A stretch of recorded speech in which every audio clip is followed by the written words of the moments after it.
un pensamiento con la sensibilidad, pero sereno. Y sereno significa saber cuándo podemos conocer y cuándo no podemos conocer. Es decir, tendríamos que saber cuándo la inmundicia o cuándo el enigma o cuándo ese secreto es mejor no develarlo. ¿Por qué? Porque muchas veces develando los secretos de la naturaleza le damos mucha fuerza desplegamos las fuerzas de la naturaleza incontenibles, pero después no sabemos controlarlas. Entonces, como decía Marx, ¿cierto? Y eso lo repite también muy bellamente un autor, Richard Sennett, en un libro que se llama El artesano.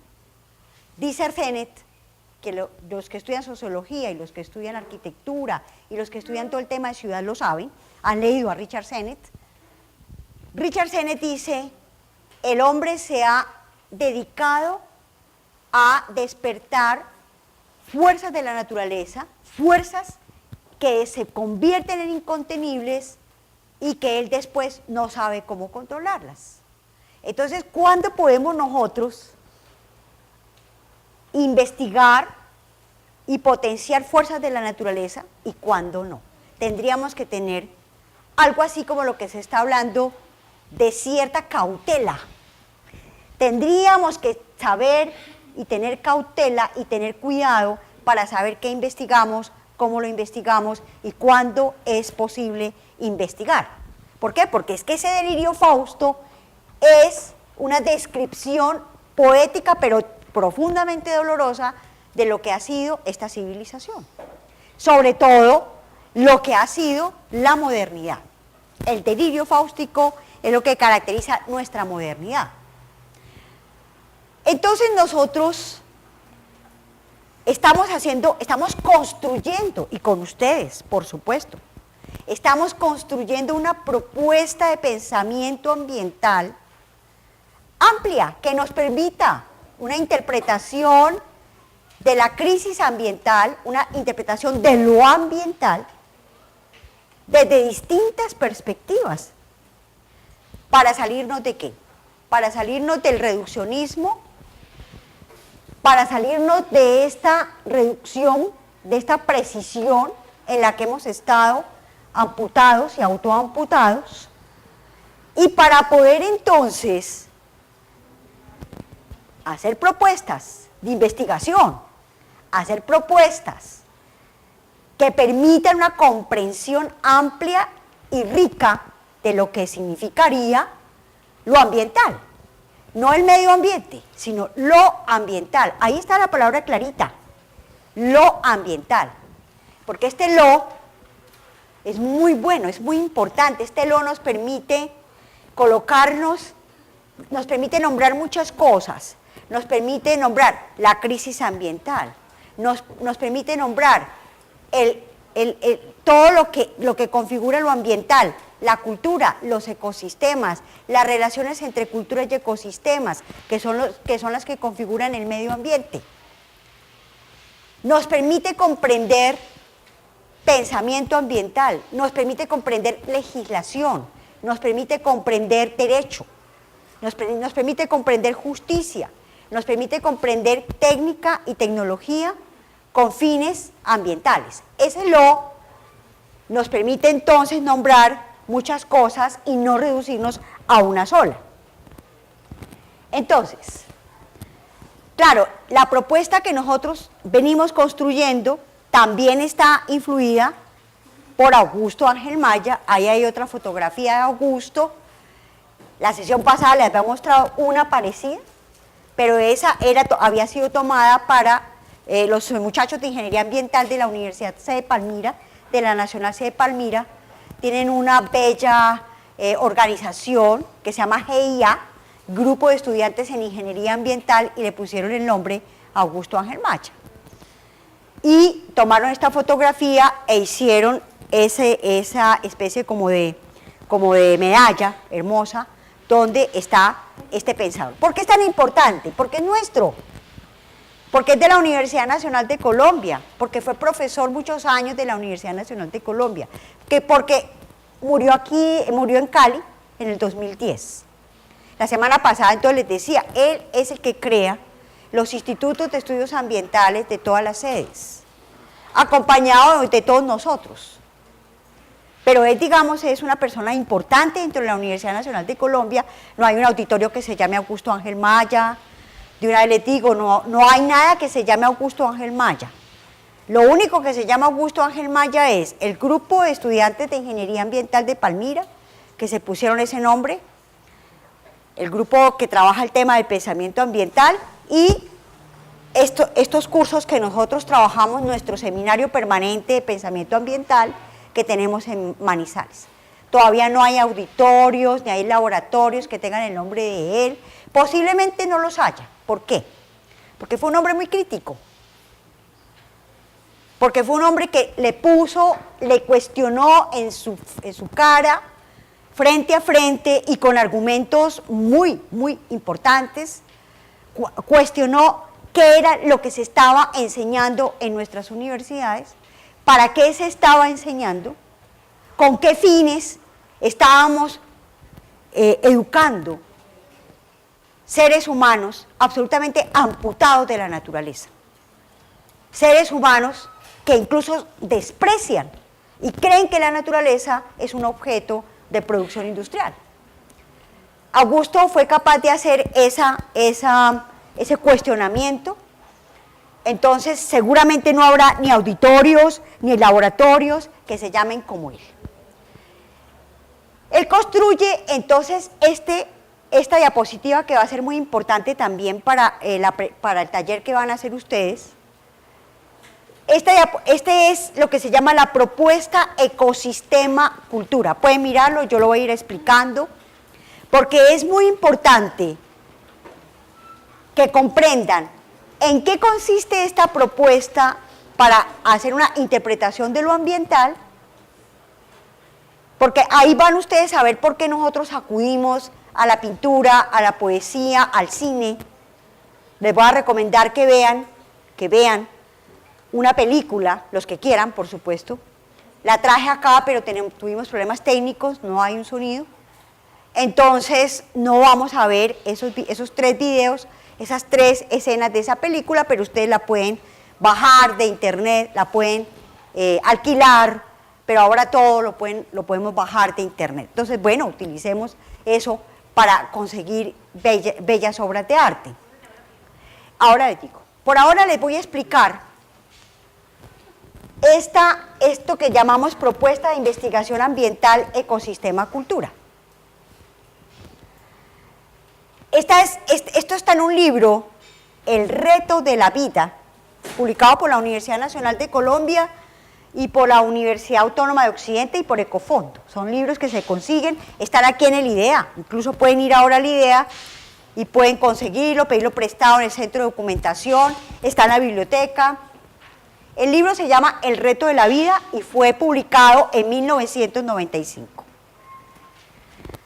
En ese libro también consiguen la obra de Augusto, los que estén interesados, en su página web, que es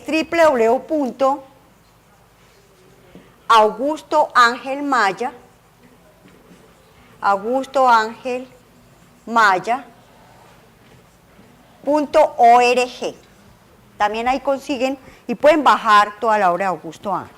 ¿Listos? ¿Qué es lo importante de este modelo o de esta propuesta? La palabra propuesta me gusta más, de interpretación ambiental, que él llama ecosistema cultura. Ecosistema cultura.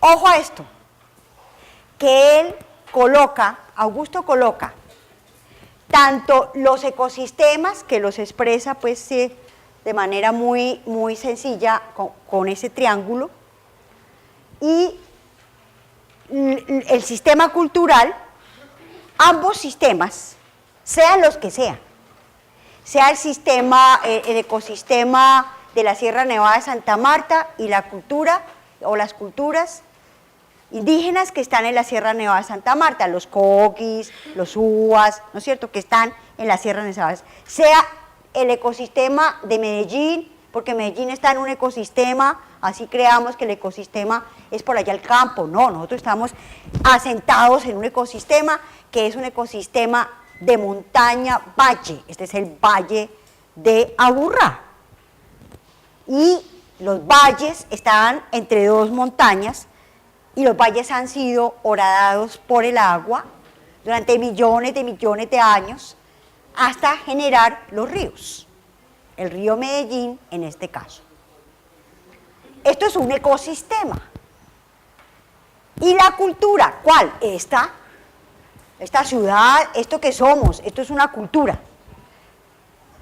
Cualquier cultura, sea la cultura de los Hutus en África, y sus ecosistemas en África. Es decir, nos sirve para pensar cualquier cultura, cualquier sistema cultural. Bueno, cultura aquí no estamos hablando de pintura, de arte, solamente estamos hablando de todo lo que configura ese concepto de cultura, los lenguajes, las técnicas, las formas de organización política, los artefactos que hacemos, las maneras como habitamos. Eso es la cultura. Lo importante de Augusto Ángel Maya, y ojo acá, es que él coloca tanto los ecosistemas como los sistemas socioculturales dentro de la naturaleza, adentro de la naturaleza. Entonces, nos saca de una especie de error, si se quiere, o más bien de reducción, y es pensar que la naturaleza es solamente el ecosistema. La naturaleza no es solamente el ecosistema. ¿Qué es un ecosistema? Es un conjunto de nichos y biotas y biomas. ¿Pero qué es un nicho? Seguramente ustedes lo van a ver en esta cátedra ambiental.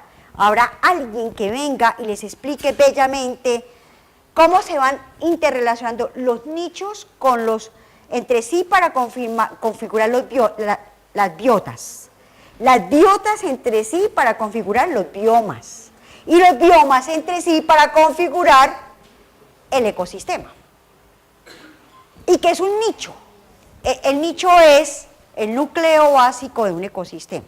El nicho es una relación. O sea, el nicho no es un lugar, un espacio, aunque los nichos tienen lugar. Pero el nicho no es un lugar, no es un espacio. Esto es muy importante. El nicho es una relación de distintos seres vivos, pero también de distintos seres no vivos, o sea, abióticos. ¿Cómo se relacionan esos seres entre sí? Para poder vivir, para poder defender, para poder sostener la vida, para poder darle permanente sentido a la vida. Ese es un nicho. Cuando se rompen las relaciones de nicho, muchachos, y eso lo hacen con mucha frecuencia, o lo hacemos con mucha frecuencia, tal vez todos los días, con nuestras obras de ingeniería, nuestras obras de arquitectura, nuestras maneras de producir industria, nuestros procesos industriales y tecnológicos. El gran problema es que estamos rompiendo las estructuras profundas de los nichos, los lazos, las relaciones, los hilos que configuran la trama de la vida. Y esas rupturas a veces no son recuperables, señores. Pero eso no lo sabemos, se nos olvida. O si nos lo enseñan en ingeniería ambiental, porque tiene que tener el título ambiental, porque si no, no nos lo enseñan en la ingeniería. Cuando toda ingeniería tendría que enseñar eso como una urgencia. Para construir técnica, claro, para construir ciudades, claro, es necesario, es importante, pero respetando las tramas de la vida. Porque somos un hilo en esa trama de la vida, así parezca que no, porque montamos en avión, porque nos vestimos, porque tenemos instrumentos tecnológicos. ¿Qué va? Todo esto puede no existir, pero no podemos existir sin agua, no podemos existir sin aire, No podemos existir sin alimentos. ¿Podemos existir sin luz? Claro. ¿Podemos existir sin computadores? Claro. ¿Podemos existir sin aviones? Claro. Por supuesto. Pero no podemos existir sin agua. No podemos existir sin aire, sin alimentos. Eso se nos olvidó. Y ahora supuestamente creemos que no podemos vivir sin luz o que no podemos vivir sin energía. Y todas las investigaciones están enfocadas ¿a qué? No a buscar vivir con menos energía, sino a buscar vivir con más energía. A investigar más fuentes energéticas, más, porque en este delirio fáustico en el que estamos, todos estamos.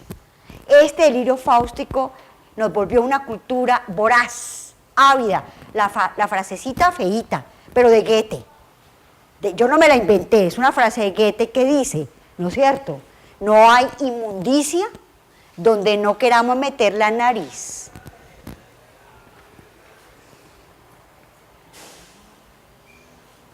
Entonces, eso es lo que nos urge en este momento, comprender la complejidad de los ecosistemas.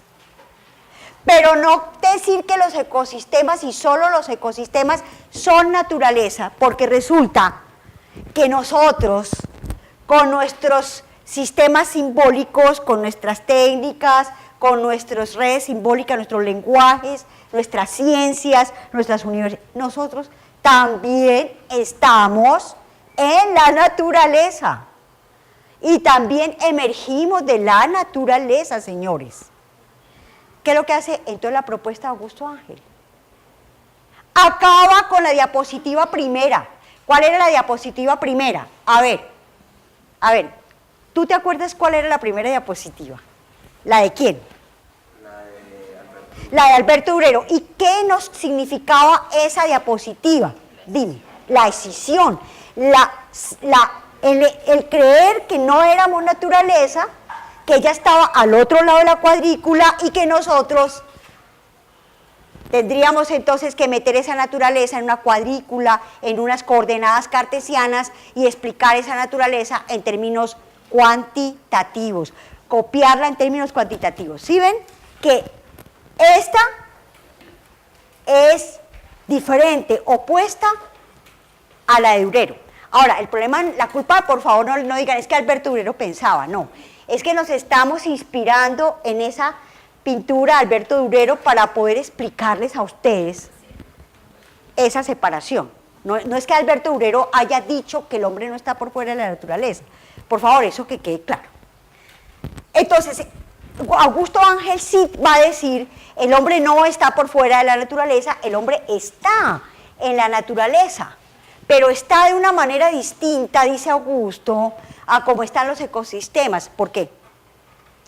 Porque los ecosistemas, solitos, ellos ahí, cumplen sus funciones y las leyes de la naturaleza.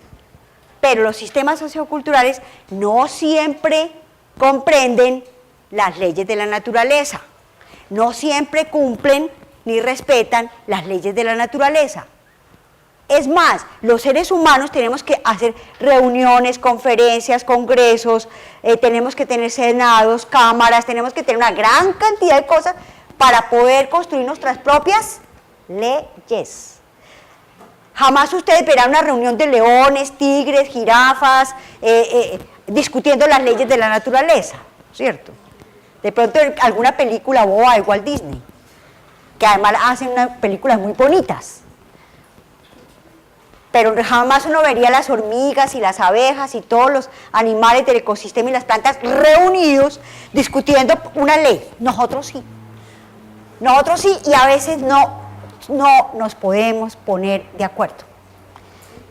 Entonces Augusto Ángel dice, somos distintos, tenemos la capacidad de hacer maravillosas obras de arte, pero también tenemos la capacidad de acabar con todo.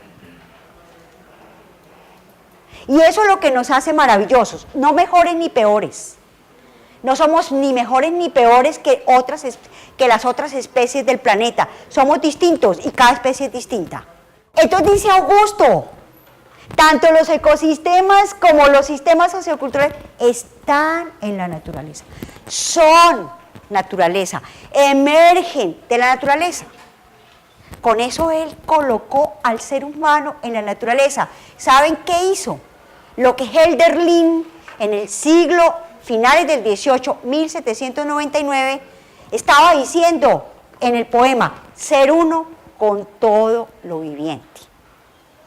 Volver a la naturaleza en un feliz olvido de sí mismo, y cuando Hölderlin está diciendo en un feliz olvido de sí mismo, está diciendo, me tengo que olvidar de que yo soy sujeto racional, porque la idea que nos metieron en la cabeza de que somos sujetos racionales era de que al ser sujetos racionales ya no éramos naturaleza.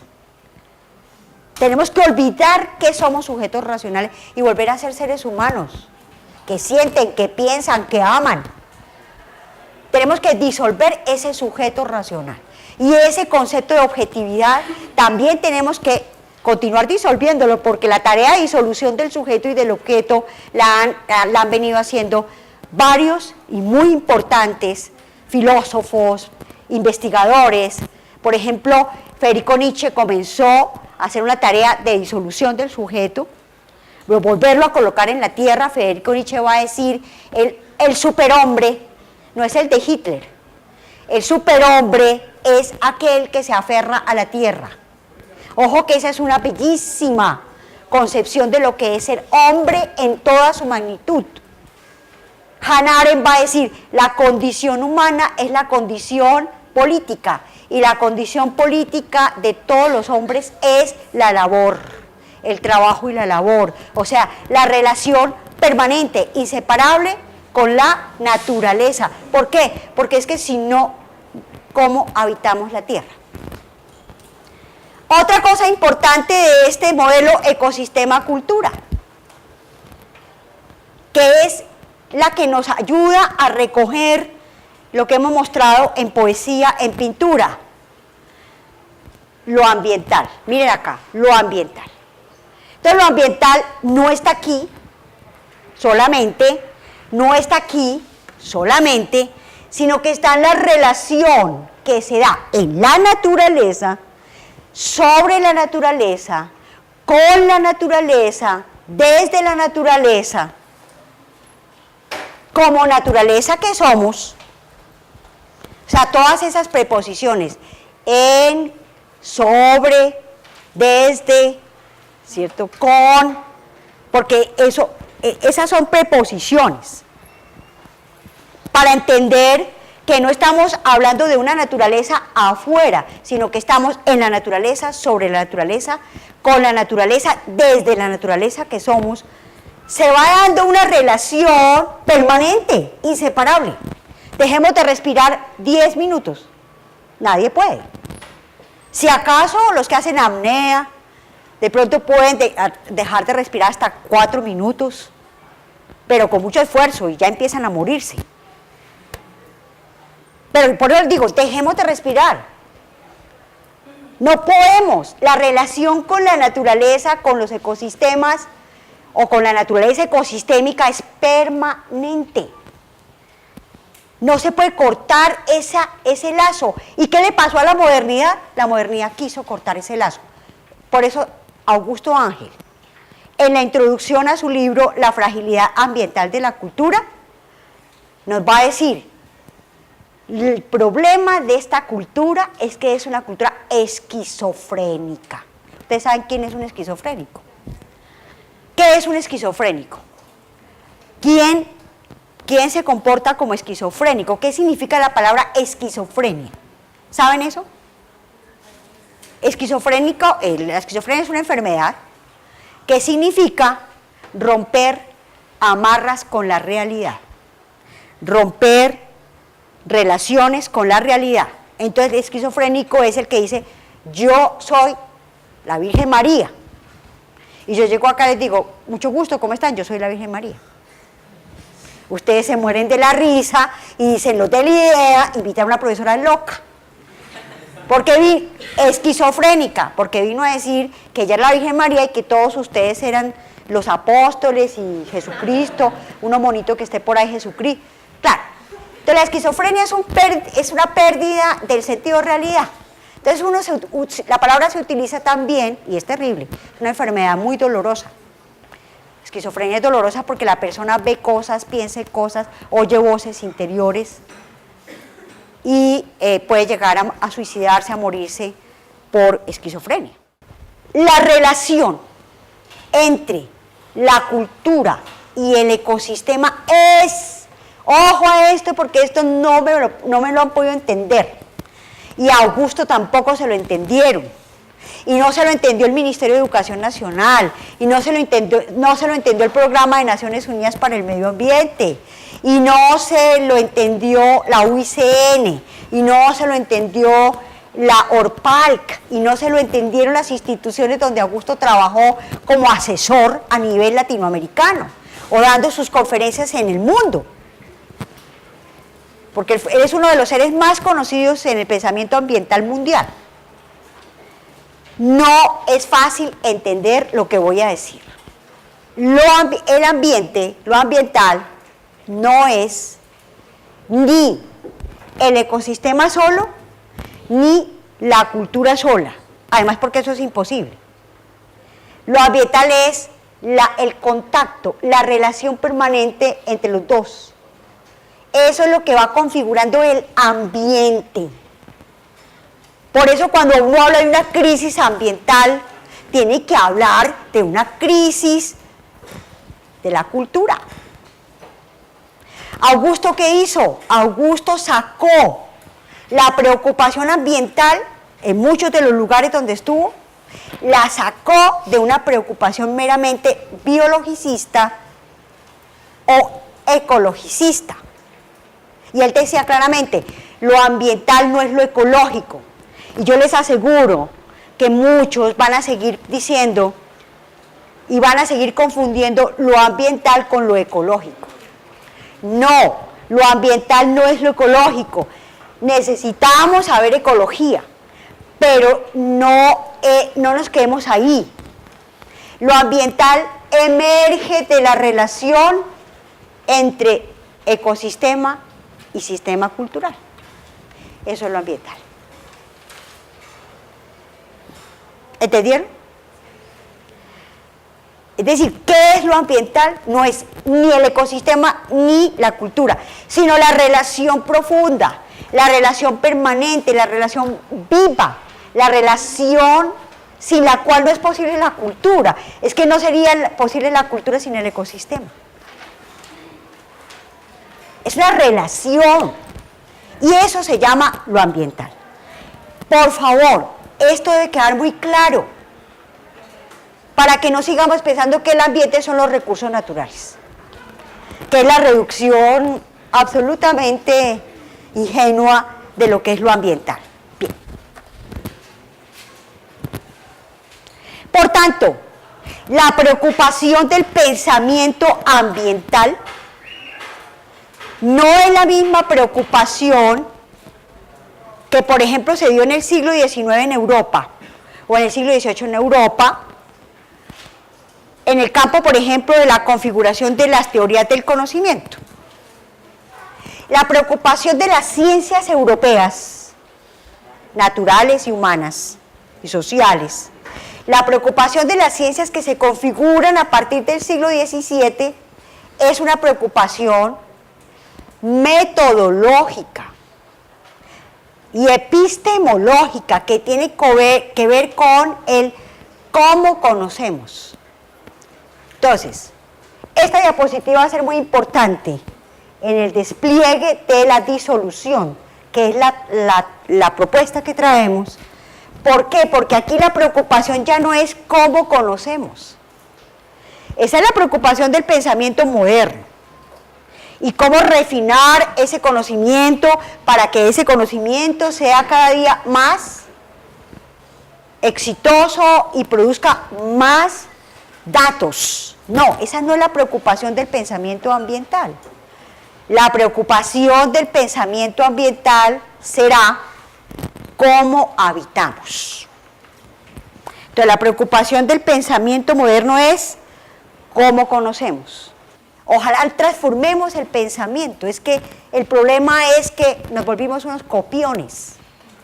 Y todo lo queremos copiar de Europa y de los Estados Unidos. Y yo creo que hay cosas que es mejor que nunca hubiéramos copiado.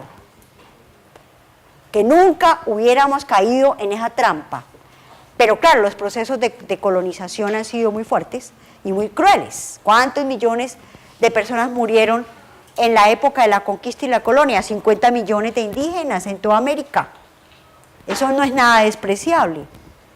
Igual que la gente que murió en la Segunda Guerra Mundial, en las dos guerras.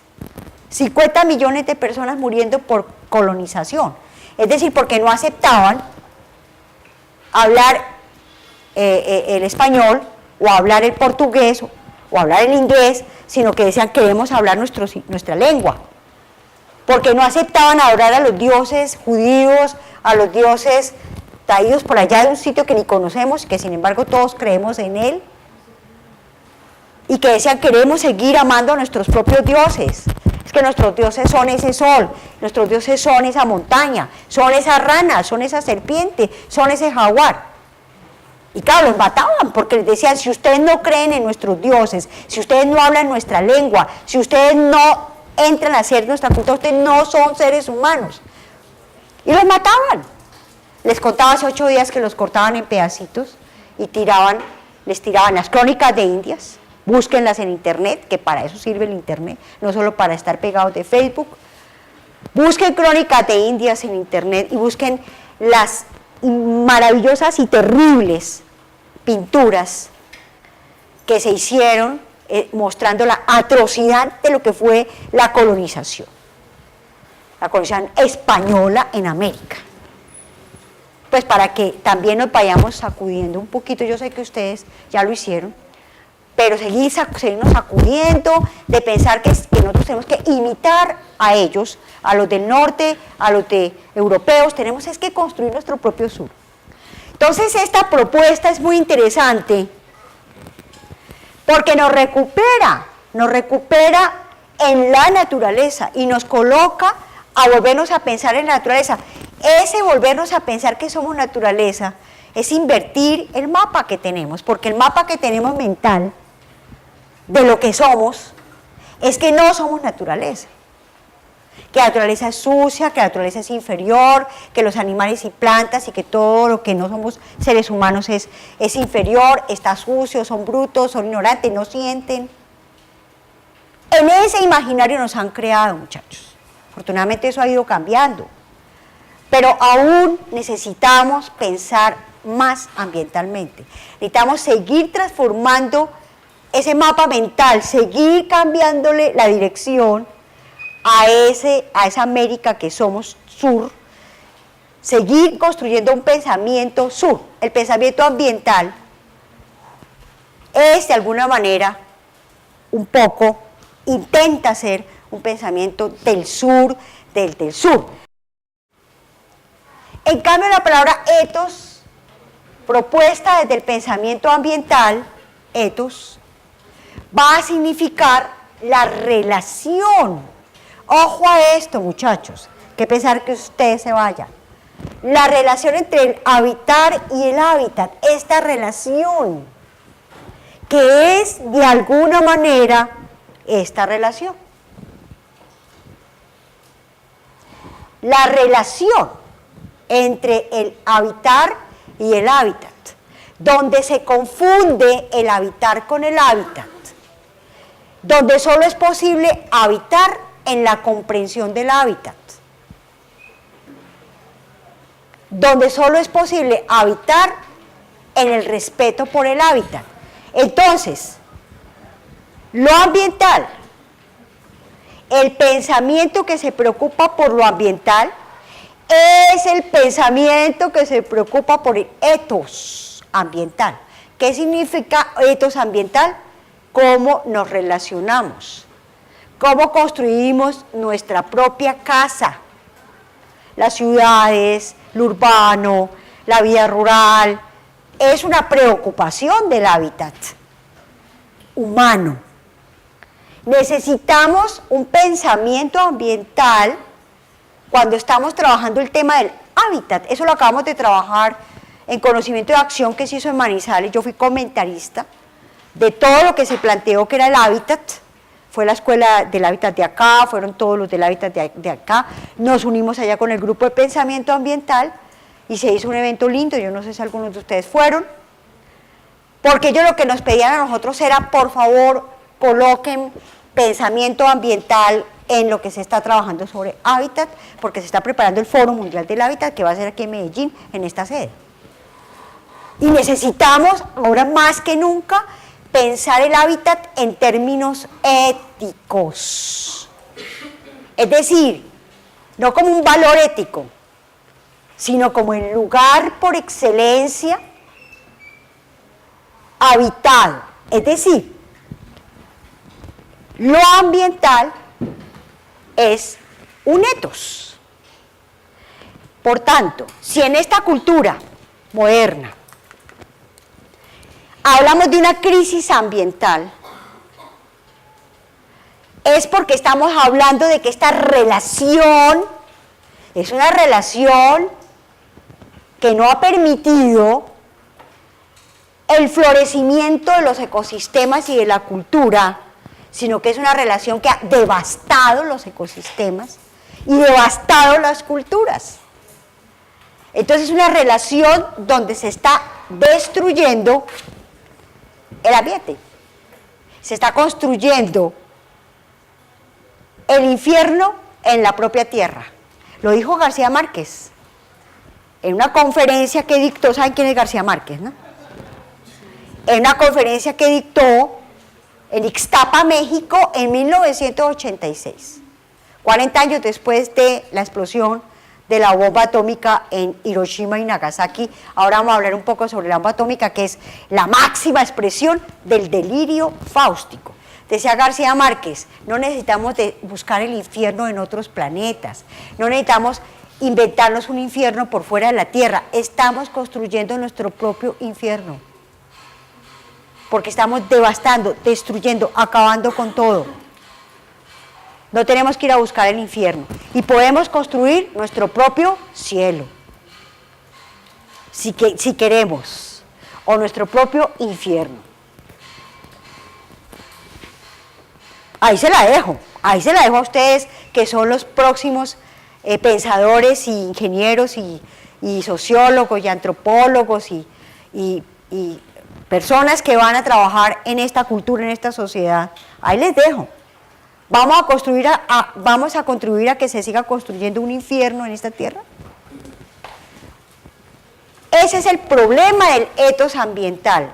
La pregunta que se hace el etos ambiental es cómo estamos habitando esta tierra.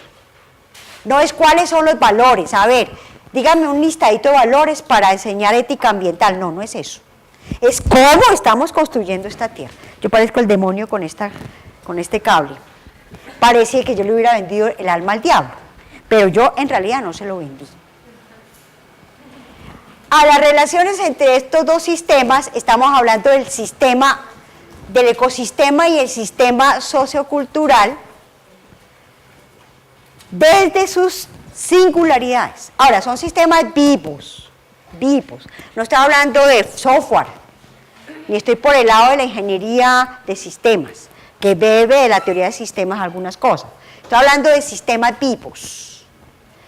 A las relaciones entre estos dos sistemas vivos, desde sus diferencias, singularidades, especificidades y semejanzas, nosotros las hemos llamado entramados, o sea, tejidos. Entramar es tejer.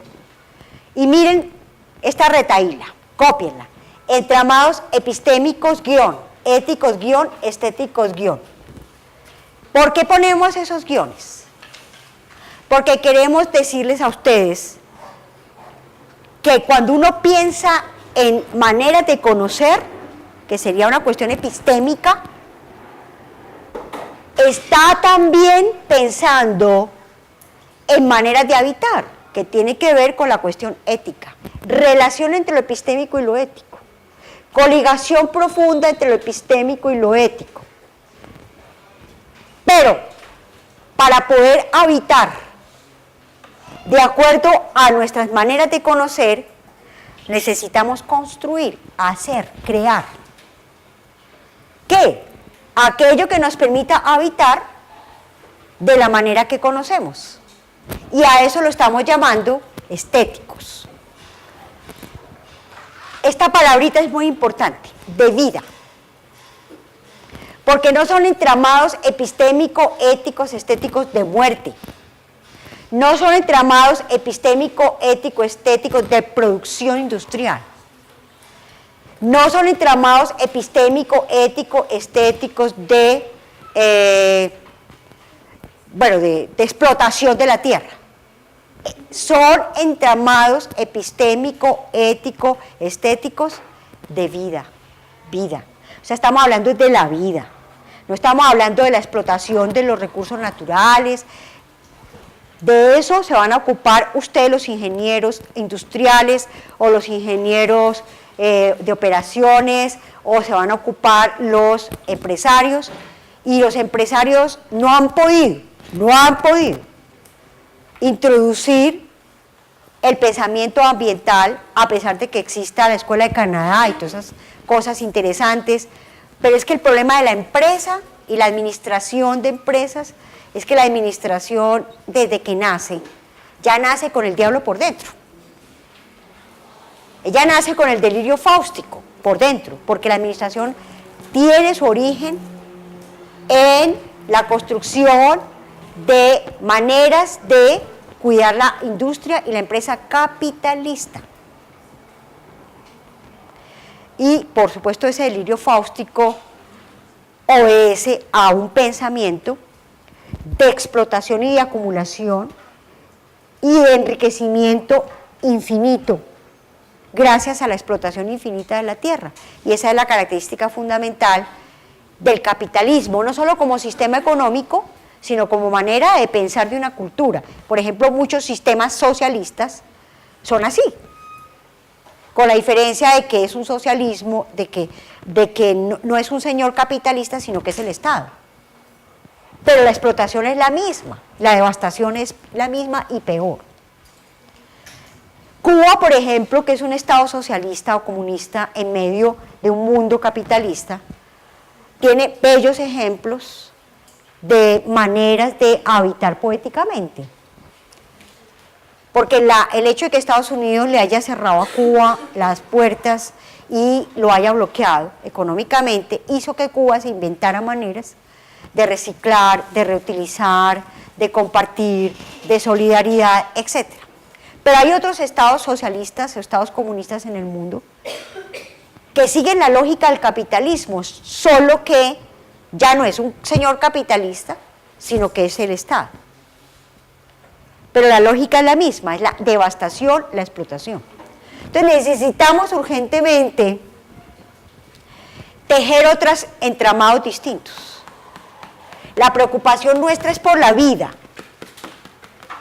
La preocupación nuestra no puede ser por la producción económica, ni no puede ser solamente por los recursos naturales. La preocupación del pensamiento ambiental es por los entramados de la vida y por el respeto y el cuidado de los entramados de la vida. No tiene que ver con los recursos naturales. Habrá otros que hablan de eso. Ya ustedes le dirán sí, no, o le creerán a él. ¿Cierto? Pero ya eso es un problema de cada, de uno, ¿cierto? O sea, uno toma sus decisiones. Yo lo que les digo es que el pensamiento ambiental se tiene que ocupar de cuidar la vida, porque sin la vida no es posible nada. Sin los entramados de vida no es posible absolutamente nada. Las maneras de habitar de una cultura, hace 8 días vimos el grito de Edvard Munch, ¿no es cierto? Y hablábamos de esta obra, ¿no la vimos? Listo. Dijimos que este es un pintor noruego que en el año de 1893 pinta el grito de la tierra. Así lo dice en su diario. El grito de la naturaleza, dice, de una naturaleza, el grito hondo, profundo, doloroso de la naturaleza. y se pinta él. Esa figura antropomorfa es él, lo expliqué hace 8 días. ¿Por qué lo vuelvo a traer hoy? Lo vuelvo a traer hoy porque me parece súper importante que volvamos a pensar en el Portillo de Durero, en el delirio fáustico, la otra imagen, en la relación ecosistema-cultura y ahora en el grito. La relación ecosistema-cultura que hemos tenido en los últimos 200 años ha sido de tal crueldad, de tal atrocidad, que ya en 1893 este hombre, él sí dijo, voy a pintar el grito de la naturaleza. Y el grito está en esta cara de esta figura antropomórfica que dice es él. ¿Por qué? Porque él dice, es que yo soy naturaleza. Yo no estoy frente a la naturaleza que grita. La naturaleza grita en mí. Yo soy naturaleza. Y esa figura maravillosamente dolorosa, pero profunda, esa figura nos abre a una serie de reflexiones en el pensamiento ambiental. ¿Quién grita? ¿Qué significa gritar? ¿Qué es gritar? ¿Cuándo gritamos? Cuando hay un dolor profundo, una urgencia, una necesidad profunda, gritamos. Pero para gritar necesitamos hablar una lengua. El grito solo es posible si hablamos una lengua. Este grito es el grito de la tierra, de la naturaleza. ¿Y esa naturaleza cómo está? Está en el ocaso, está en el atardecer, es una tarde, es una puesta del sol. ¿Quién está en el ocaso? La cultura occidental moderna. La palabra occidental tiene la misma raíz que ocaso. Occidente y ocaso tienen la misma raíz. Occidente, ocaso, tienen la misma raíz. Es el lugar donde se pone el sol. Es el lugar donde el sol cae. Pero ¿quién cae realmente? ¿Quién se oculta? ¿Quién se está ocultando? La tierra. La tierra se nos está ocultando como madre, se nos está ocultando como habitar. La tierra se nos está ocultando como madre y como habitar. Heidegger, este filósofo que nos ha iluminado mucho en la construcción de nuestro pensamiento ambiental, decía en una obra muy linda que se llama Construir, Habitar, Pensar, una conferencia muy corta además, decía que la tierra que se cuantifica, la tierra que se expresa en términos económicos y cuantitativos, oculta otra, la tierra natal, la tierra madre. Y esa tierra natal, esa tierra madre, se nos está ocultando. No se deja apresar tan fácilmente. Ella no se deja reducir a kilómetros cuadrados, a hectáreas, sino que ella está ocultada. Entonces le está jugando una mala pasada a la ciencia, porque en el momento en que la ciencia creyó que conocía más, está conociendo menos. La tierra que la ciencia pensó explicar, Colciencias tiene un área que se llama Ciencias de la Tierra, la tierra que la ciencia creyó explicar, esa tierra se ocultó y se volvió un enigma. Y ya no sabemos decir nada de la tierra. Ya necesitamos una pausa, necesitamos un silencio, necesitamos un momento de meditación, dice Martin Heidegger, porque la tierra se nos ocultó tanto y se nos ha ocultado tanto que ya no hay ningún saber que nos la pueda devolver. Es como la madre cuando su hijo la detesta y la odia, cuando su hijo la injuria y la vende, cuando su hijo la prostituye y la pisotea. ¿Qué hace esa madre? Se aleja, se esconde, incluso muere. Eso es lo que hemos hecho con la tierra: pisotearla, mercantilizarla, venderla al mejor postor. El lenguaje de la administración y de la empresa se nos ha metido en el mundo del conocimiento y del saber, y ahora se habla de gestión hasta de la tierra.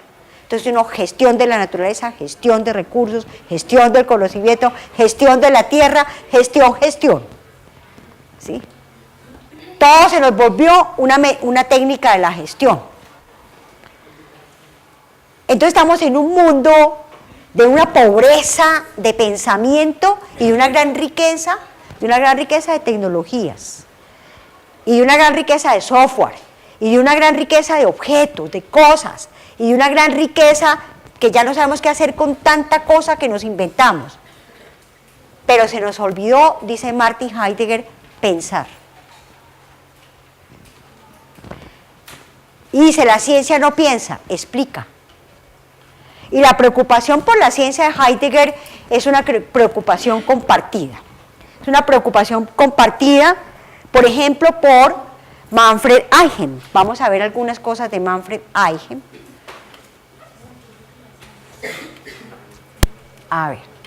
A ver si nos vamos a Manfred Eichen. Ahora volvemos acá.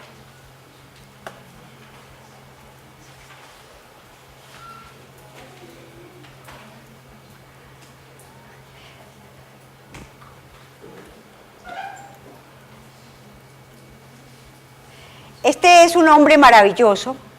Lo voy a mostrar así porque mientras la busco se nos pasa el tiempo.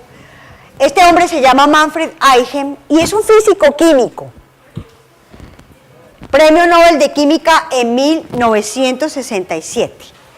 Esta es otra diapositiva importante. Manfred Eichen nace en 1927 y aún está vivo. Y dio una conferencia al finalizar el siglo XX, en los años 99, una conferencia bastante extraña. Una conferencia que le dejó un sabor amargo a mucha gente, porque la gente pensaba que un físico químico premio Nobel de química iba a pararse a finales del siglo XX a hablar bellezas de la ciencia y a decir, el siglo XX ha sido el siglo más maravilloso de todos los siglos que ha vivido la especie humana, porque ha sido el siglo de los grandes descubrimientos en la física, en la química. Hemos llegado a dominar casi totalmente las estructuras de la vida. Somos los reyes y señores del universo. Pero resulta que Manfred Eichen no dio esa conferencia, así como yo me la estoy imaginando y como la estoy teatralizando. Manfred Eichen, curiosamente, escribe lo siguiente en esa conferencia. Vamos a ver si se puede leer ahí. Dice, nos encontramos en la última década de este siglo, o sea, del siglo XX. Esa fue una conferencia en 1999. Dice, ninguna centuria anterior ha tenido un efecto tan profundo sobre la vida humana. Puede que ninguna otra centuria haya generado tal grado de recelo y temor, hasta el punto de que han arraigado en la conciencia humana. Nos hemos vuelto desconfiados. Hoy en día, cuando se da a conocer un descubrimiento, mire lo que dice un físico químico premio Nobel. La primera pregunta ya no es como antes, ¿qué servicio prestará a la humanidad?, sino ¿qué perjuicios causará? Es decir, la preocupación, mire lo que está poniendo Manfred Eichen, y es que se confió, delirio fáustico, se confió profundamente y se le entregó toda la ciencia, la tecnología, pero que después de determinados acontecimientos del siglo XX, y ahora vamos a ver algunos de esos acontecimientos, ya no será posible poder volver a confiar como estábamos confiando, a ojo cerrado, con una venda puesta en los ojos. Podíamos dormir tranquilos porque ya los científicos nos estaban solucionando todos los problemas.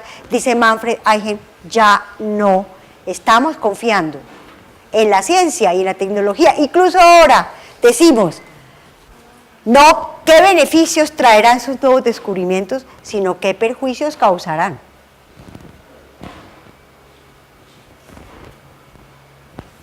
Yo se la dejo también a ustedes.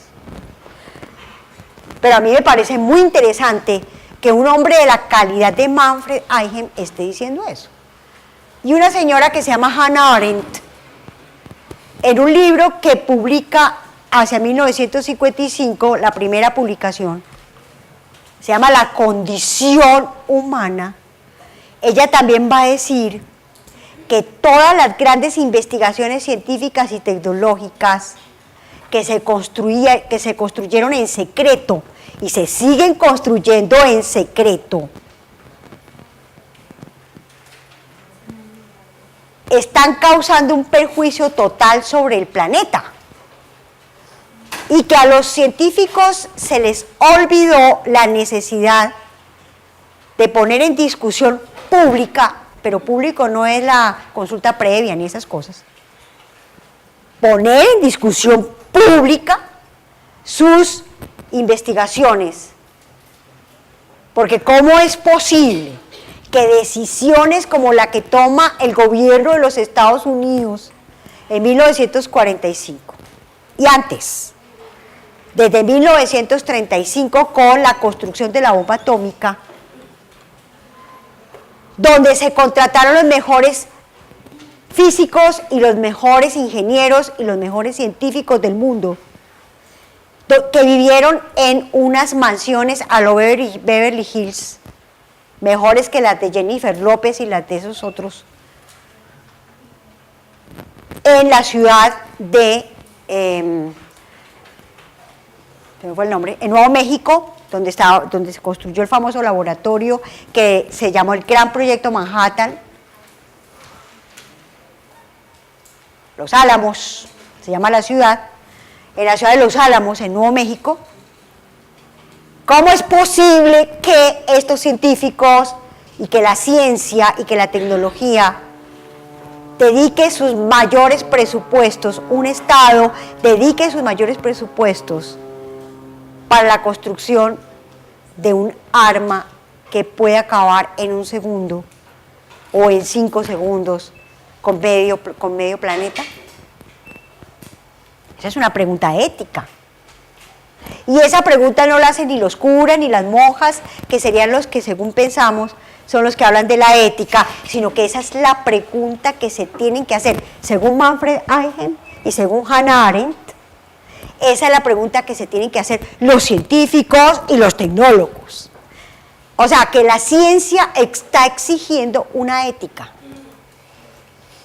intrínseca a la ciencia, donde el científico tenga la posibilidad de decir, yo no investigo eso, y no lo que nos enseñó Pablo Escobar. Hágalo usted, que si no lo hace usted, lo hace otro. Que esa es la lógica del sicariato en Colombia y en el mundo, la lógica de la avidez. Ah, no, es que a usted la van a contratar para que haga, usted tiene que saber decir no o saber decir sí. Sin meterle a eso la lógica de que es que si yo digo que no, entonces otro lo va a hacer. Porque es que si a todos nos educan en la lógica de la serenidad, yo dudo que haya alguien que diga que sí a construcciones científico-tecnológicas que atenten contra la vida. ¿Y cómo es que un sabio como el señor Julius Robert Oppenheimer es capaz entonces de aceptar? Esto es un dibujo de la bomba atómica que hicieron unos artistas japoneses que pintaron en el momento en que explotó la bomba. ¿Sí? Es un dibujo. Y estos son algunos de sus autores. algunos de los que trabajaron en el proyecto Manhattan. Es que ahí no está Pedro Pérez y Juan Gómez. Ahí está nada menos y nada más que Albert Einstein y Julius Robert Oppenheimer, discutiendo en el laboratorio Los Álamos algunos problemitas para que la bomba atómica de verdad fuera lo suficientemente eficiente y eficaz. Como dicen los administradores de empresas, me disculpan, yo soy de la Facultad de Administración de Empresas de la sede de Manizales. Por eso hablo desde dentro, no soy administradora de empresas, pero estoy en esa facultad. La preocupación fundamental de este mundo ha sido por la eficiencia y la eficacia de la explotación de la naturaleza y de la vida. Por eso la bomba atómica es tan significativa y es el símbolo de lo que fue el siglo XX, porque no hubo nada más eficiente y eficaz que la bomba atómica para explotar, porque es que las bombas explotan, para explotar la vida. Y lo que están conversando ellos dos ahí es, sin más mineral del que produce, ¿cómo es que se llama el mineral? Hay un nombre. Bueno, el plutonio, ¿sí? que se produce en el laboratorio, pero que se crean a partir de minerales que se sacan de la tierra, están discutiendo para hacer más eficaz y más eficiente esa fisión nuclear, porque recuerden que la bomba atómica se produce a partir de la fisión nuclear. Y ellos se dedicaron a investigar la fisión nuclear. Y les pareció tan absolutamente maravilloso investigar la fisión nuclear que se olvidaron de las consecuencias de una maquinita, de un aparatico, cuya eficiencia y eficacia en fisión nuclear fuera total y absoluta. ¿Será eso concebible en el pensamiento ambiental?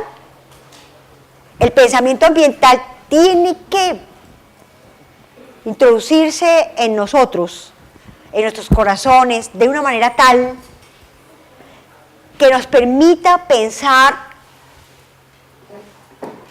en serenidad, que nos permita tomar decisiones en serenidad, que nos permita tener una ética de la serenidad. Porque estos señores, obviamente, no la tuvieron. Ya un pensador maravilloso, Edmund Husserl, en el año de 1935-36, ya se iba a morir y fue uno de los grandes filósofos europeos que tuvo una intuición muy interesante. Husserl dijo algo que resuena aún en nuestros corazones y que no se le había pillado ni Einstein ni Julius Robert Oppenheimer. Los de la foto anterior no se habían preguntado eso. Husserl se preguntó en ese librito que se llama La crisis de las ciencias, está en francés, pero hay edición al español, Editorial Crítica sacó una edición al español en el año 1981. Sueños. Es una película dirigida por un director japonés, que precisamente vivió en carne propia la explosión de la bomba atómica de Hiroshima en Japón y Nagasaki. Este hombre hace esta película haciendo una crítica profunda a los saberes y a los conocimientos puestos al servicio de la devastación y la destrucción de la tierra. Y es maravilloso porque está dividido en sueños. Son 7 sueños. Son 7 sueños. El sueño al que me estoy refiriendo se llama el Fukuyama en rojo. ¿Qué es el Fukuyama? Es un volcán que hay en Japón que es el símbolo de Japón. Un volcán bellísimo. Es una montaña así, con el crátercito perfecto, así es una montaña linda y se llama el Fukuyama. Es símbolo del Japón y todos los grandes pintores han pintado este volcán. Uno de los sueños de la película Sueños de este director de cine que se llama Akira Kurosawa, es ese Fukuyama en rojo, pero resulta que cuando el Fukuyama explota, la explosión del Fukuyama produjo la explosión de 6 reactores nucleares. Ahí empieza el problema. De 6 reactores nucleares. Entonces, están ahí un científico y un artista, en todo el medio del caos y el dolor. Y el científico empieza a dar explicaciones científicas a todo lo que empieza a pasar. Dice, esa nube que viene ahí de color violeta, esa nube es plutonio. Y esa produce una reactividad de yo no sé cuántos grados. Y esa que viene de color anaranjado o de color azul es no sé cuánto. Y así, todos los materiales. Entonces, él está explicando científicamente cómo se está produciendo la catástrofe, pero no es capaz de ¿qué? De contenerla. La frase de Richard Sennett, que es una frase de Marx, el hombre es capaz de despertar fuerzas gigantescas en la naturaleza, pero el problema es que después no sabe cómo contenerlas. Ese es el famoso delirio fáustico que les traigo hoy. Estamos en el momento de una crisis ambiental profunda por el delirio fáustico, que así hemos llamado nosotros el proyecto de modernidad. El proyecto de modernidad ha sido un delirio fáustico. Le hemos vendido el alma al diablo. Entonces, esta bomba atómica y lo que estos científicos hacen nos lleva entonces a la pregunta por la crisis. Crisis de las ciencias, crisis de la tecnología, crisis de la cultura, crisis ambiental. Todo esto está expresando la crisis. Y la propuesta de nosotros es, o una de las propuestas que hemos venido construyendo, es una educación ambiental, claro. Pero no es a recoger papelitos y tirarlos en la canequita verde, o la canequita amarilla, o la canequita morada, porque ustedes van a ver las canecas de la universidad verdes, amarillas, grises, moradas, y todas tienen la misma basura. En todas están la misma inmundicia. Es decir, la educación ambiental no podrá seguir siendo una educación ni en el desarrollo sostenible, ni en esta cosa pueril que después de clase los niños se queden recogiendo, haciendo el aseo del salón, y resulta que eso es el PRAE, el proyecto ambiental. Nada de eso. Nosotros decimos, la educación ambiental tendrá que ocuparse de la configuración de nuevos cuerpos, de la configuración de un pensamiento, como nos lo enseñó Torres García, un pensamiento otro, un pensamiento sur, un pensamiento diferente, un pensamiento desde la tierra, un pensamiento en la tierra. La educación ambiental tendrá que ser, y ya es, y ya está aconteciendo, una educación que nos genere otra sensibilidad distinta y una mirada muy crítica. Una mirada muy crítica porque no podemos seguir con las mismas lógicas con las que se ha construido semejantes problemas, que creer que podemos dar solución con esas mismas lógicas a los problemas que se han creado. Arturo Escobar nuestro filósofo y gran investigador de la Universidad de Carolina del Norte, nace en Manizales y es hoy en día uno de los más importantes, decía yo hace 8 días, y hoy lo repito, pensadores críticos del desarrollo en el mundo, dice, no podemos solucionar los problemas con las mismas lógicas que los hemos creado. Tenemos que reformar profundamente nuestro pensamiento. Ese pensamiento de Durero, del Portillo de Durero, lo tenemos que reformar hacia este. Este es una diapositiva de un cuadro de Magritte, René Magritte. Este es un pintor belga. ¿Por qué nos encanta esa diapositiva? ¿Por qué? Porque ella está disolviendo el sujeto y el objeto en la naturaleza, en las tramas de la vida. Poéticamente es lo siguiente, este barco está hecho de agua. ¿Por qué está hecho de agua el barco? Porque el barco se hizo para habitar el agua.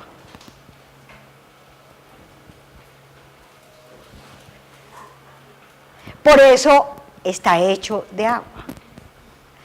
Los arquitectos que hacen arquitecturas con materiales del lugar, arquitecturas con materiales biodegradables, están haciendo eso. Están haciendo eso, y cosas hermosísimas. Están haciendo eso, están construyendo cultura en una mímesis con su naturaleza, con la tierra que se está habitando. Entonces, ¿cuál es el lugar propio del barco?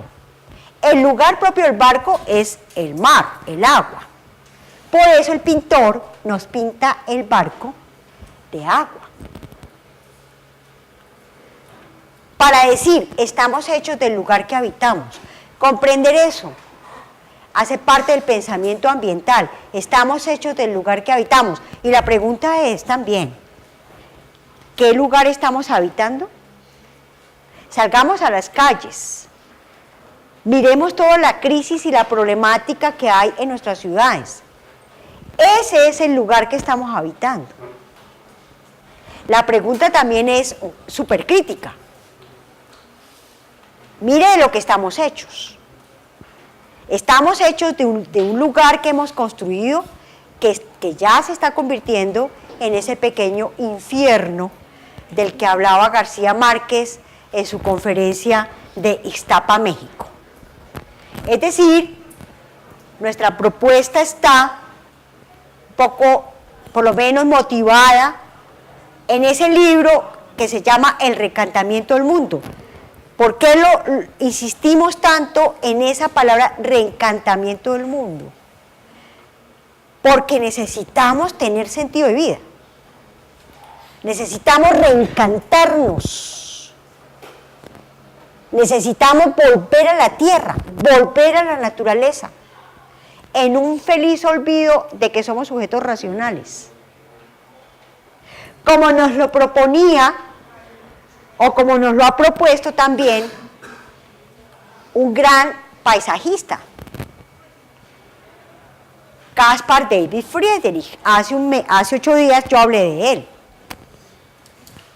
Y dije, esos hombres que están ahí no están buscando ser retratados por Caspar David Friedrich. Caspar David Friedrich tampoco se detiene ni en el color de sus ojos, ni en la manera de su boca. No está haciendo un retrato de ellos, está haciendo un paisaje. Pero coloca a esos seres en el paisaje, humanos, para decirnos ¿qué? Para decirnos que nosotros estamos en el paisaje. Somos el paisaje, habitamos el paisaje. Y vuelve la pregunta, ¿qué paisaje estamos habitando?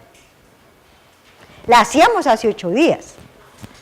¿Qué paisajes estamos habitando? Y nos volvemos a la otra presentación para mirar cuáles son los paisajes que estamos habitando. Y estos son los paisajes que estamos habitando.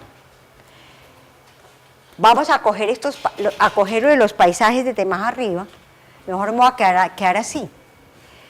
Esa manera de pensar el mundo, esa reducción del mundo a cosa, a objeto, a mercancía, nos ha vuelto así. Esto es en Shanghái, en el año 2001. Es una fotografía de Edward Burdinsky. ¿Y quiénes son esos seres? Seres reducidos. No se sabe quiénes están más esclavizados, si los que están envolviendo los pollos o los pollos. Pero todos están uniformados, todos están homogenizados, todos son cuerpos del trabajo, de un trabajo globalizado, maquila seguramente no ganan ni $1 diario, seguramente no ganan ni $1 diario. Seres absolutamente explotados y esclavizados. Esos son los paisajes de la devastación que estamos construyendo. Y miren una mina, Serra Pelada, en Brasil, años 1986. Más o menos 90.000 hombres reducidos a pura esclavitud. 10.000 policías cuidando la mina.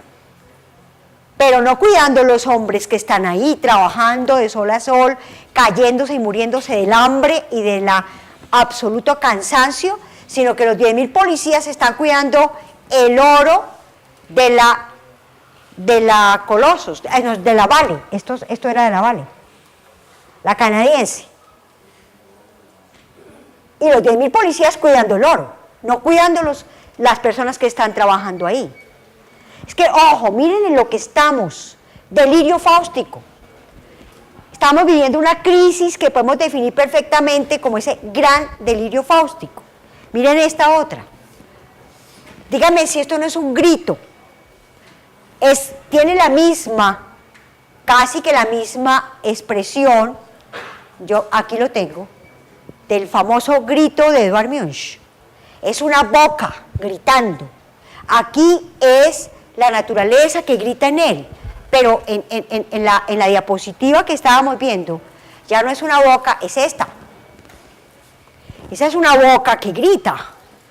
La vimos hace 8 días. De minería de diamantes. Y les vuelvo a leer lo que leímos hace 8 días. Esta sociedad burguesa moderna, que ha hecho surgir tan potentes medios de producción y de cambio, se asemeja al mago que ya no es capaz de dominar las potencias infernales que ha desencadenado con sus conjuros, o al Fausto, o al demonio, en sentido poético y en sentido pues obviamente metafórico, que lo traigo a la clase como un recurso, como una especie de artilugio pedagógico para que ustedes entiendan lo que es esto del delirio fáustico. Y miren esto. Estos son los paisajes de la disolución. Estos son los paisajes. Este es un grito. Necesitamos urgentemente un pensamiento ambiental. Sur de la disolución, de la crítica radical y profunda. Un pensamiento ambiental anclado en la sensibilidad, que también es pensamiento, no una racionalidad reduccionista a la cuestión meramente económica, como nos lo muestra bellamente el trabajo de Durero. Este es otro paisaje que hemos vivido, esta es una fotografía, Vietnam. Acaban de tirar una bomba y los niños vienen corriendo. Esos son los paisajes que estamos construyendo con la ciencia y la tecnología. La devastación y la destrucción. Delirio fáustico, muchachos, delirio fáustico. Es que esto es siglo XX. Y esto se produjo gracias a la producción tecnológica de armas. Y a la industria de las armas, donde se necesitan físicos, ingenieros, químicos, administradores de empresas, hombres que hagan el cálculo y que hagan la contabilidad. Es que las armas no se producen solas. Es que las armas son una de las industrias más lucrativas del mundo, es la producción de armas.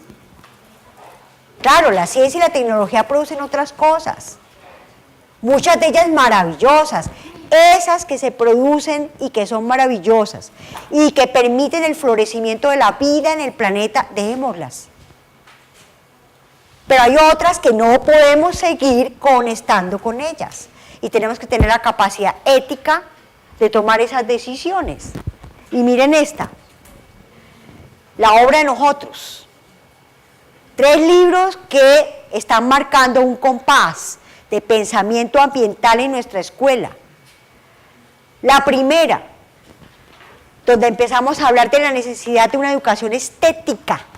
¿Por qué estética? Porque necesitamos volver a sentir el cuerpo que somos, recuperar nuestros sentimientos y nuestras emociones.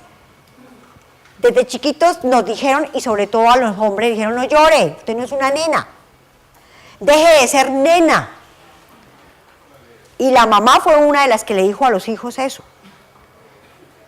Y el papá también. Recuperar la capacidad de sentir y de conmovernos frente a la atrocidad. Eso es lo que llamamos educación estética.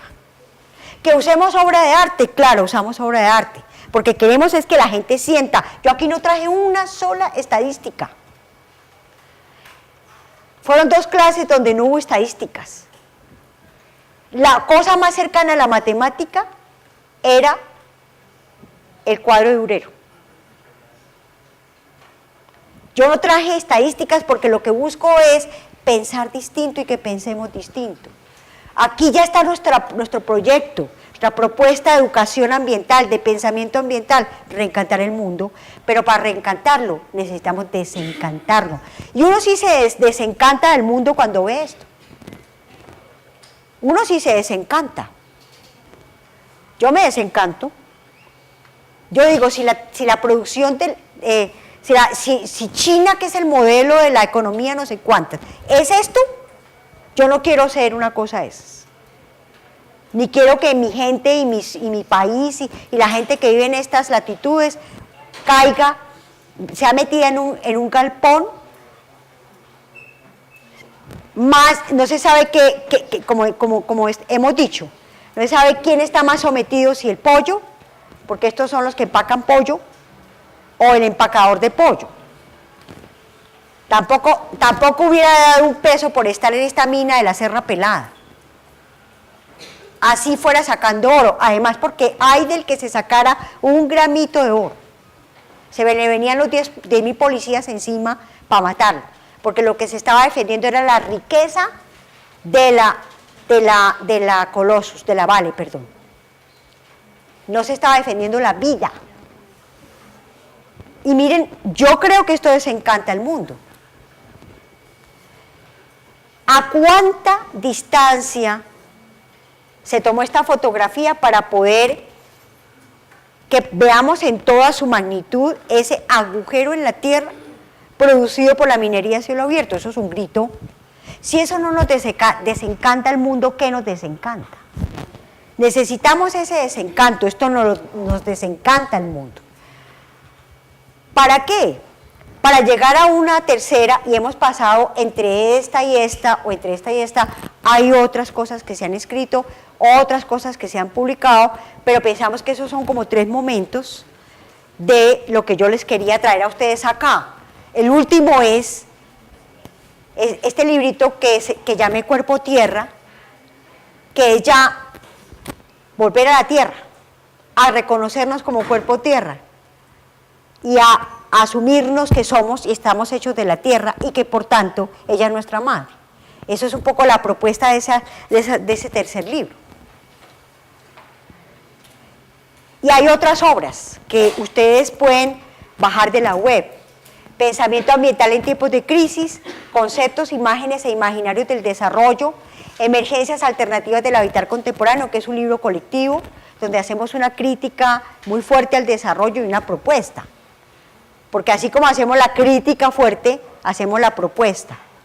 Ahí en ese momento el tema de lo estético es fuerte, pero ya lo que estoy escribiendo ahora, estoy escribiendo una propuesta que he llamado el florecimiento de la vida. El florecimiento de la vida, o la vida en florecimiento. No el desarrollo, sino el florecimiento de la vida, y son dos cosas incluso opuestas, y son dos cosas, el concepto de florecimiento lo tomo de la biología, lo tomo del florecer, pero lo coloco en la propuesta de educación y de un pensamiento ambiental, para decir que estamos construyendo un pensamiento ambiental que permita el florecimiento de la vida. Mirando también propuestas de otras culturas mesoamericanas, de otras culturas del sur. Por ejemplo, esta es una fotografía que tomé en Bolivia, en una conferencia mundial sobre los pueblos originarios y la crisis ambiental que hubo en el 2010, en donde se recuperan unas palabras importantes para darle fuerza a esta idea del florecimiento. La palabra Abya Yala, esta palabra que está aquí, que significa tierra en florecimiento, pero también significa buen vivir. La palabra Suma Causai, que significa buen vivir. La palabra Pachamama, que significa la tierra madre. Y la palabra Mapuche, que significa gente de la tierra, etcétera. Etcétera, porque el trabajo va en haber mirado otras poblaciones. Y hemos encontrado, unos vocablos maravillosos. El nombre que estos pueblos indígenas le daban a la tierra. Decir que la tierra es Pachamama es decir que la tierra es la madre, es llamar a la tierra madre. Es que nosotros somos la única cultura, nosotros estos modernos que somos, ultramodernos, megamodernos, somos la única cultura que hemos llamado a la tierra recurso o riqueza. Pero estas otras culturas son de un respeto total. Incluso hacen rituales permanentes a la tierra, al agua, a la vida, al florecimiento, a la cosecha, a la siembra. Es decir, hay una actitud permanente de respeto a la tierra, como madre. De ahí estamos tomando la idea del florecimiento. Y ya voy a acabar, muchachos. ¿Es esto entonces lo que estamos proponiendo? Una reforma del pensamiento, recordar,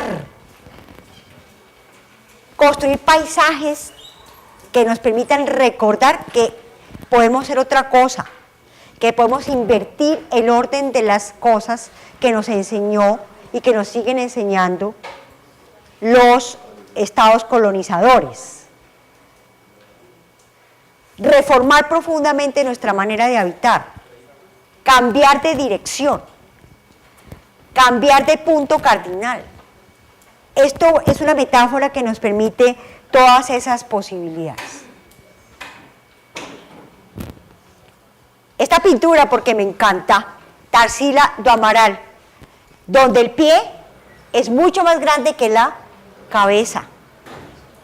Ella es brasilera, una pintora brasilera de la misma época de Joaquín Torres.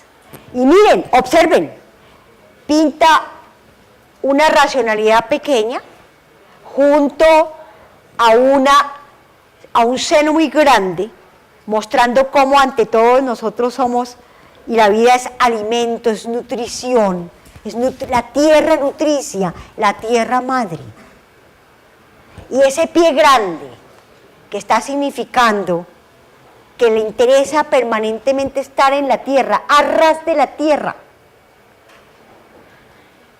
Me parece que es maravillosa la manera como esa pintora pinta este cuadro. Y por supuesto no podría faltar esas manos permanentes que construyen y que hacen, que le dan forma a la tierra de manera respetuosa. Porque no es dejar de construir, no es dejar de hacer técnica, no es dejar de conocer, es saber para qué lo hacemos, cómo lo vamos a hacer, qué sentido puede tener, como decía Manfred Eichen, y que permita el florecimiento de la vida, que permita la posibilidad de que todos habitemos poéticamente la tierra. Es esa la propuesta entonces que estamos construyendo en pensamiento ambiental. Ahora, no sé, ustedes van a quedarse haciendo una especie no sé si van a salir un momento, no sé, van a escribir entonces en su hojita